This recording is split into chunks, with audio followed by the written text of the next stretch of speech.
امتیاز آپا، وقت بہت تیزی سے گزر رہا ہے، نقصانات پر آ جاتے ہیں، ناشکری کے نقصانات ارشاد فرمائیے گا۔ دیکھیے زینب، ابھی پہلے بھی گفتگو ہو رہی تھی کہ جب اللہ رب العزت نے بلا استثناء فرما دیا کہ شکر کرو گے تو نعمتوں میں اضافہ ہے، صحیح ہے، اور اگر ناشکری کرتے ہو، انکار کرتے ہو تو عذاب بڑا سخت ہے، شدید ہے، سخت ہے۔ تو یاد رکھیں دنیا تو فانی ہے اور آخرت میں جو کامیاب ہے وہی اصل کامیاب ہے۔ تو اس میں اگر آپ ناشکری کی وجہ سے آپ عذاب کا شکار ہوتے ہیں تو عاقبت تو گئی، آخرت تو گئی۔ اور در حقیقت ناشکری کیا ہے کہ جب آپ نے اللہ کے احسانات کو، اس کی نعمتوں کو مانا ہی نہیں تو آپ نافرمانی میں چلے گئے۔ آپ نماز پڑھ بھی رہے ہیں، جب آپ اس کی شکر گزار ہی نہیں ہیں تو آپ کی نماز روزہ بھی قبول نہیں ہو رہا، کیونکہ عموماً یہ ہوتا ہے کہ جب انسان ناشکرہ ہوتا ہے تو پھر اس کی دنیا کے جملہ معاملات میں وہ اللہ رب العزت کے احکامات کی پرواہ نہیں کر رہا ہوتا۔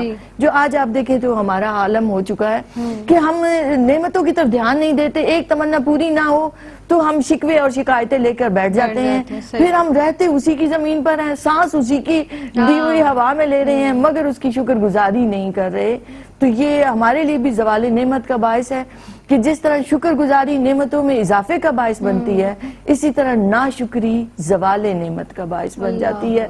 اور پھر وہ کسی نے لکھا کہ پھلوں سے مٹھاس اور لذت چلی جاتی ہے، گندم سے طاقت چلی جاتی ہے، رشتوں سے محبت چلی جاتی ہے، اخلاص چلا جاتا ہے، گھروں سے سکون رخصت ہو جاتا ہے۔ اور آج ہم میں سے اکثر گھروں میں بے سکونی کی شکایت کرتے ہیں، مال بہت بھی آتا ہے مگر ضرورتیں پوری نہیں کرتا۔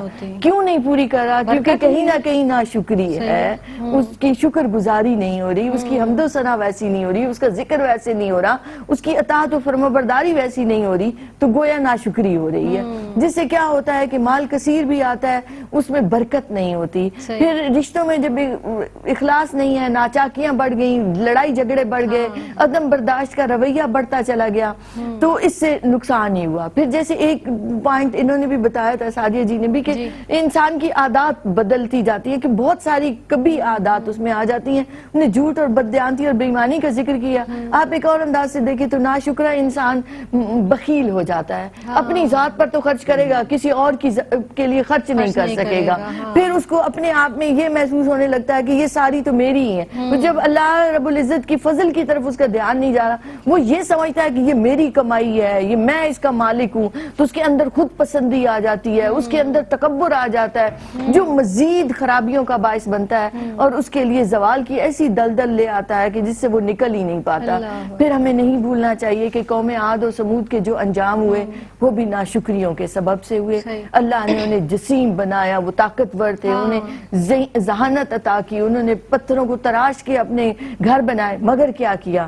ناشکری کی۔ وہ کہتے تھے کہ ہم سے بھی کوئی بڑا قوت والا ہے، ہم سے بھی بڑا کوئی طاقت والا ہے۔ یہ ناشکری کی وجہ سے ان کے اندر وہ جو خود پسندی اور تکبر آیا، جس سے وہ قومیں عذاب کا شکار ہوئیں اور اللہ نے انہیں عبرت کا نشان بنا دیا۔